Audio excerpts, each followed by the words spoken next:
As a casual gamer, I usually get my ass kicked pretty hard at most video games when I jump online. But for some reason, my mates and I aren't too bad at this one, and we absolutely love it. It's called Super Animal Royale, and so I thought I would throw together a tutorial about the 101s of just the guns and the tactics to get you up to speed and hopefully winning a few games quicker than you would have otherwise. Super Animal Royale is a 64-player Battle Royale 2D top-down shooter. You can choose either to play solo, duo, or in a squad. The game starts just as other Battle Royale games do.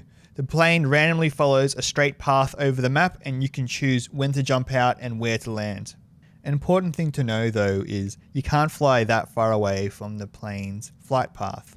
And the first circle that comes in to restrict the playing zone comes in only a few minutes after you land.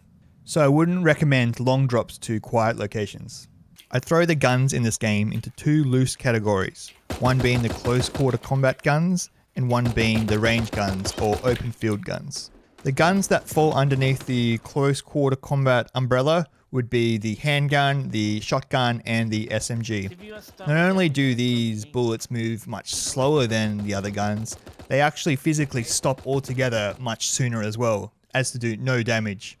With this game you can move around quite quickly, and if you can see the bullets coming at you from far away, you can dodge around them relatively easily, so it's a big no-no, especially for a one-on-one situation in an open field.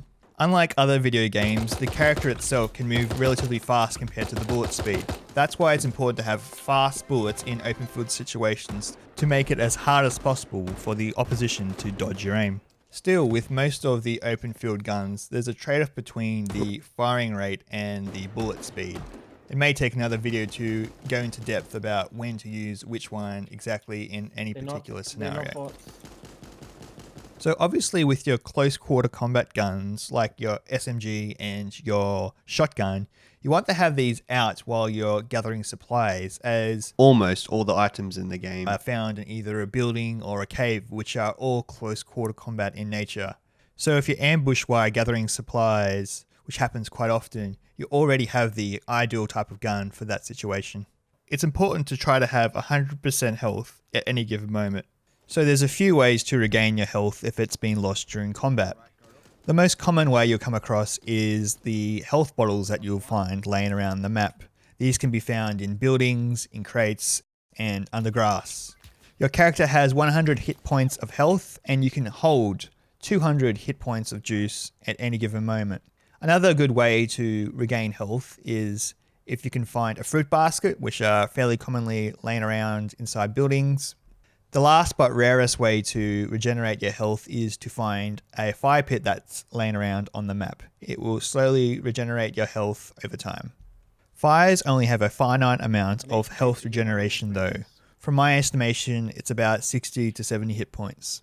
To use the health bottles to regenerate your health, you'll have to push the Q button. This triggers an animation that replenishes your health over time.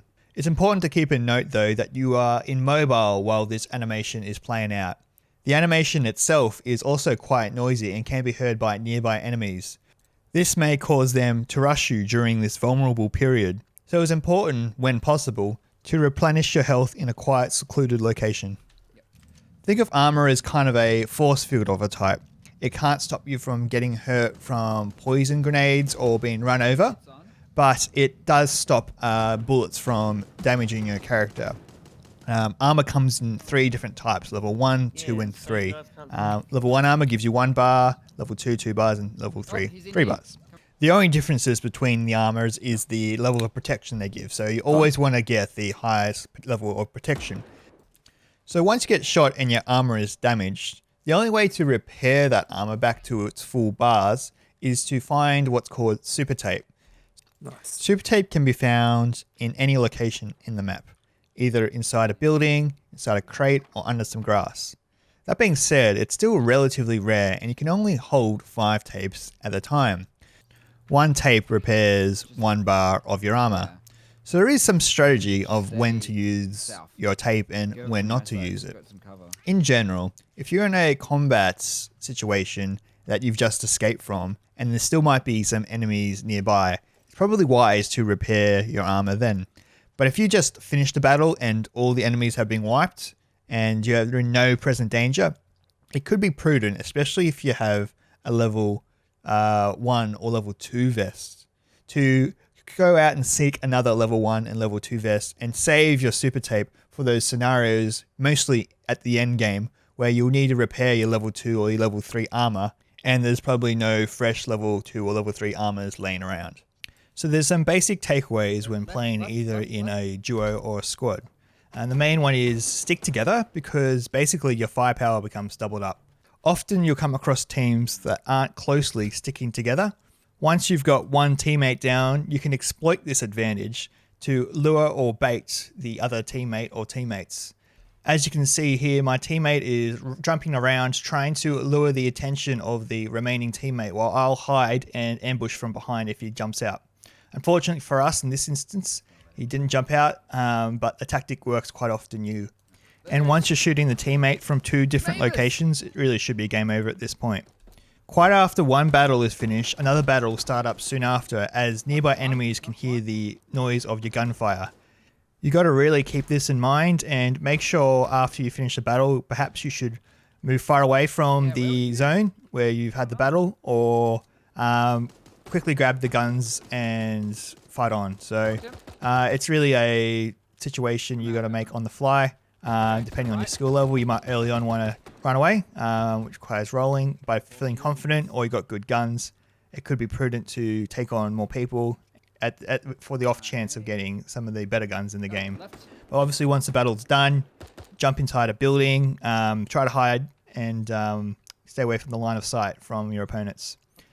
With battling, basically, as you can see, if it's in the shadows, you can't see the person. If it's in the light, you can, and vice versa. So if at line of sight, you can see them, they can see you, depending on which direction you're facing. So it's also directional dependent. So if you're not facing the right direction, your line of sight is also minimized. So that's an important thing. So that means you can somewhat sneak up to people still, and jumping around corners, it's also a really good tactic to surprise people, because even though it's top down, you can't see around corners. When the battle gets heated, it might actually be prudent to stop aiming with your gun and start evading, especially when it's multiple opponents from multiple teams.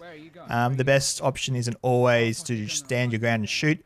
Often it's to throw grenades, roll away, evade bullets, especially if they're using slower weapons like SMGs or shotguns. Sometimes though, you just have way too many opponents, and the smartest thing to do is forget about throwing grenades, shooting, anything. Just focus on your dodging, because especially if they have snipers or a Magnum or a Desert Eagle, one stray shot could finish you off. And so you can see here we've got way too many people around us. It's too hot. Often going away and hiding behind rocks, buildings, or any other type of structure is the smartest way to go to help get you out of the line of sight, recuperate, ready to jump into battle once you're fully healed up and fully armored up again.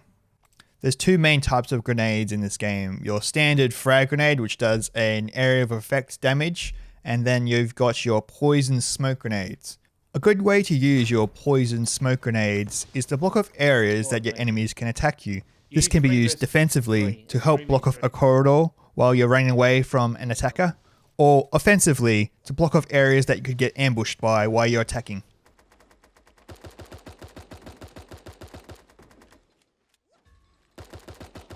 Frag grenades can be used in many different scenarios, but I usually like to use them towards the end of the game.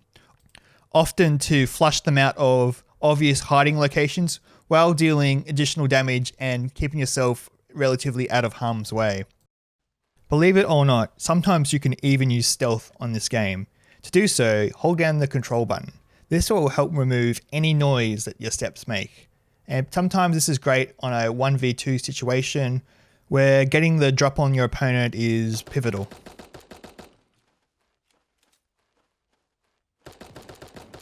Yes!